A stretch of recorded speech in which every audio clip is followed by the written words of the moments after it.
You have probably heard the number 50,000 brain cells a day, gone, after 60. Some versions say 100,000. Some say one a second, ticking away quietly while you sit and read this sentence.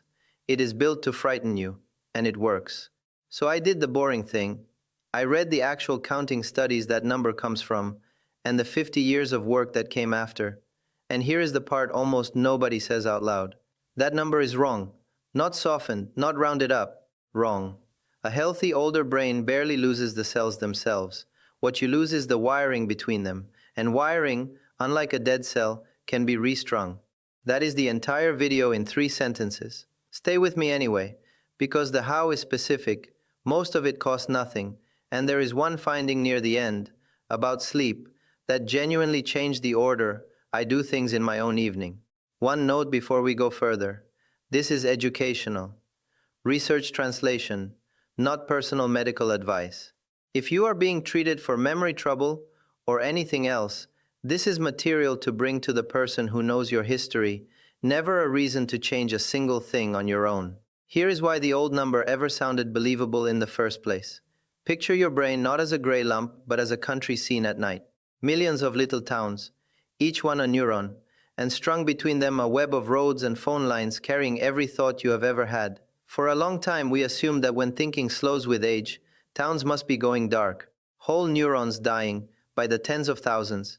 It is an intuitive story. It is also, mostly, not what happens. And the reason the myth stuck is a measurement mistake. I want to be fair about it, because the early researchers were not frauds, and they were not careless. Back in the 1950s and 60s, counting neurons meant slicing tissue and counting under a microscope, by hand, one dot at a time. Now, when a cell ages, it shrinks. It does not always die. It gets smaller, quieter, harder to see. So the old counts recorded shrunken, dimmed cells as missing cells. Fewer dots under the lens got written down as death. The towns had not vanished. They had lowered the lights. And the count could not tell the difference. That single error is where 50,000 a day was born. Now here is where reading the whole body of the work pays off, because one finding keeps surfacing, again and again, across methods that have nothing to do with each other. Start with the disease pathology, because that is where it first got pinned down. In 1990, 2 researchers, Stephen Debunked and Stephen Sheff, took cortical tissue from the frontal lobes of living patients, 8 of them, and did something painstaking. They counted synapses. And I should stop and translate that word because everything hinges on it. A synapse is a connection point, the actual junction where one neuron hands a signal across to the next one. In our country at night picture, the neuron is the town and the synapse is the phone line. Debunked and Sheff counted the phone lines. And what they found was that the loss of those connections, more than any other single thing they could measure, tracked how impaired each person actually was.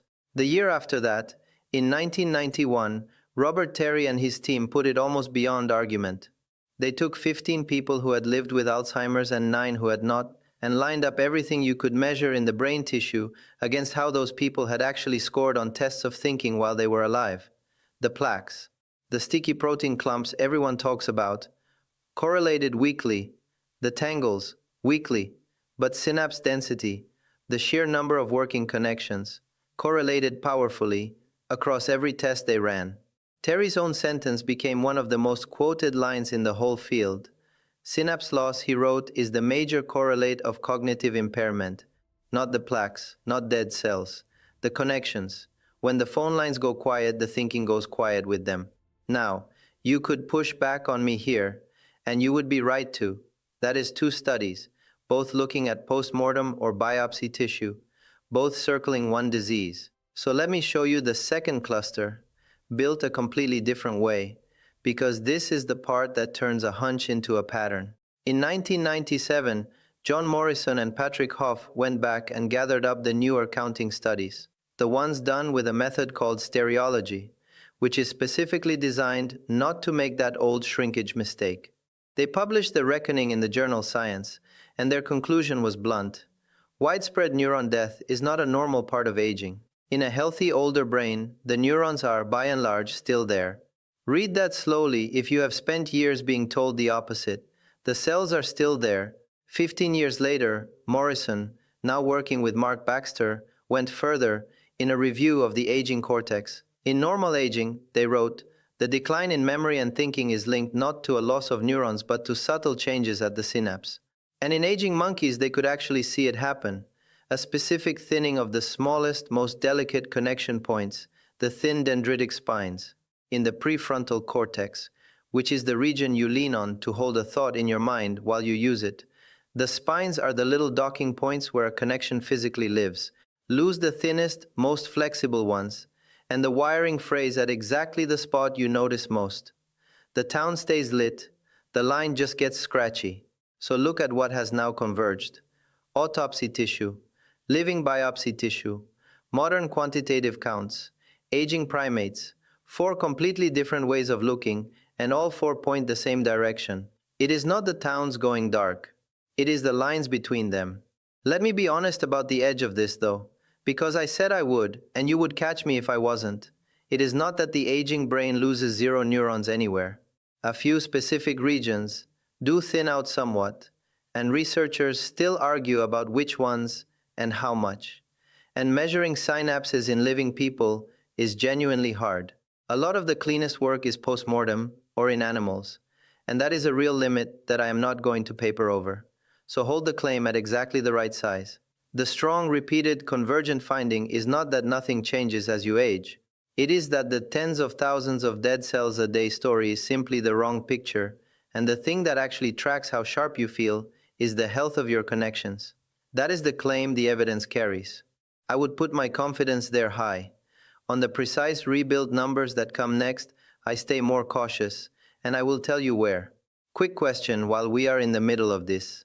And I do read the replies. How old are you right now? And did anyone ever hand you that 50,000 number as though it were settled science? Drop the age in the comments. It matters, because the window on what I am about to show you does shift a little across your 60s and 70s, and I like knowing who I am talking to. Because if the real problem is the connections, then the real question is the hopeful one. Can you rebuild them? And this is the part where the last 20 years honestly reorganized how I think about my own brain. For a long time, the working assumption was that an adult brain is basically wired at the factory and fixed for life. Then imaging got good enough to watch a living brain in real time, and that assumption fell apart. 2 researchers, Anthony Holtmat and Karel Svoboda, pulled the picture together in a 2009 review, and the finding is the quiet blockbuster of this whole story. In the living adult brain, the dendritic spines, those connection docking points, are not static at all. They form and they retract constantly, all the time, and they do it in direct response to what you experience and what you practice. So read our metaphor again the right way round. The wiring is not a finished house you are slowly losing rooms in. It is a work crew that never clocks out, running new lines to the places you use, letting go of the lines you stopped using. That is not a motivational slogan. That is the physical default state of your brain, at 60, at 70, at 80. And I want you to sit for a second with how old this idea actually is. Because it is not some fragile thing that arrived last year with expensive scanners. It is one of the oldest hard results in the whole field. Back in the early 1960s, a researcher named Marion Diamond, working alongside Mark Rosenzweig at Berkeley, ran an experiment so simple, it sounds like it could not possibly matter. They raised rats in 2 kinds of cages. One was bare. Nothing to see, nothing to do, nothing to climb. The other was full of ladders and wheels and toys and company, and the toys kept getting swapped for new ones, so there was always something unfamiliar to work out. Then they looked at the animals' brains under the microscope, and the ones from the rich cage had grown a measurably thicker cortex, more of the actual tissue where the connections live. It was the first solid proof anyone had ever laid on a table that experience physically reshapes the structure of a brain and not merely the mood of it. And Diamond spent the decades after showing that the same thing held at every age they tested. Not just in the young animals, but in the old ones too. Read that last part twice, because it is the whole hope of this video folded into a single sentence. The cage showed up in the tissue, so the only real question left, the one the rest of this is about, is what a rich cage looks like for a human being who is already past 60. Which brings me to what actually restrings the lines, and none of it is exotic or expensive. The first lever is difficulty. Well, let me say that more precisely because it is the easiest part to get wrong. Genuinely new difficulty. Not the crossword you have done 10,000 times. Your brain finished building that wiring years ago and now runs it on autopilot. I mean, something unfamiliar, something it has to lay fresh scaffolding for. There is a study I keep coming back to. In 2008, a team led by the researcher Joanna Boyk taught a group of people with an average age of 60 to juggle. Not because juggling matters, because it is hard and new. After a few months of practice, their brain scans showed measurable structural growth in the regions doing the work. And here is the honest, telling part. When they stopped practicing, some of that growth faded back again. Use it and the crew builds. Stop and they let it go. Now I will be straight with you about what that scan is and isn't. It measures gray matter volume, which is an indirect fingerprint of connections remodeling, not a literal head count of synapses. But it lines up exactly with everything the cell studies show. The instruction from your brain really is that direct. Give it something hard, and it wires. And if a juggling experiment in a laboratory still feels a little too neat, there is a more famous version of exactly the same finding out in the real world, in ordinary working people. In the year 2000, a researcher named Eleanor Maguire scanned the brains of London taxi drivers. Now, to earn a license to drive one of those black cabs, a driver has to pass a test. The city simply calls the knowledge. You have to carry the entire snarl of that ancient city's streets inside your own head, thousands upon thousands of them. And for most people, it takes years of study to manage it. When Maguire looked at those drivers' brains, the part that handles spatial memory, a little seahorse-shaped structure called the hippocampus, was measurably larger than it was in everyone else. And here is the detail that shuts the door on any other explanation. The longer a man had been driving that cab, the larger it was. The brain had physically built up the exact region he leaned on every single working day. Nobody lined these men up at 20 and handpicked the ones born with a big hippocampus. The job built the brain, in grown adults, year over year. That is a person restrung by nothing more mysterious than doing something genuinely hard, over and over, until it took hold. The second lever is almost insultingly ordinary, and it may have the hardest evidence of the whole bunch standing behind it. It is moving your body. For years, the talk about exercise and the brain was vague and hand-waving. Good for the heart, good for the blood, good for you, now eat your vegetables. Then, in 2011, a team led by Kirk Erickson stopped hand-waving and ran an actual controlled trial. They took 120 older adults and split them into two groups.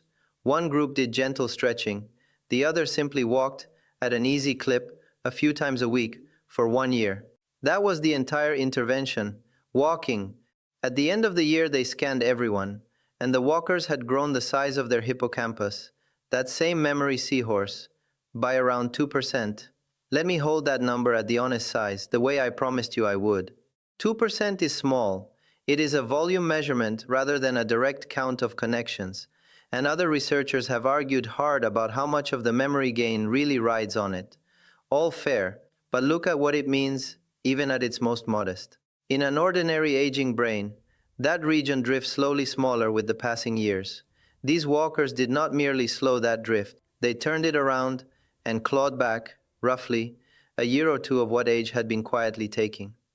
By walking, and the leading suspect for how it works is a little molecule with an ugly name, BDNF, that one writer nicknamed fertilizer for the brain, because that is close to what it does. It helps the work crew build new connections and keep the ones it already has. Your muscles make more of it when you move. In that same trial, the people whose BDNF rose the most were, roughly, the people whose brains grew the most. You cannot buy the stuff at any price. You make it with your own two legs. The third lever is the one that surprised me most, and it is the actual reason I moved my own evening around. In 2014, a group led by Guangyang watched, cell by cell, in real time, what happens in the hours after learning. The new connections that practice begins to build are not locked in while you practice.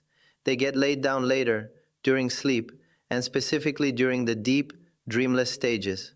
Learn the hard thing by day, and the wiring gets soldered into place that same night. Interrupt that sleep, and you cut out the exact step where the practice becomes permanent. So sit with this. You are not choosing between working your mind and resting it. The rest is when the building happens. A short night after a day of learning is a day of learning half thrown away. And the last lever is not really one habit at all. It is the accumulation of all of them. And the researcher Yakov Stern gave it a name decades ago: cognitive reserve. The observation that started it was almost uncomfortable.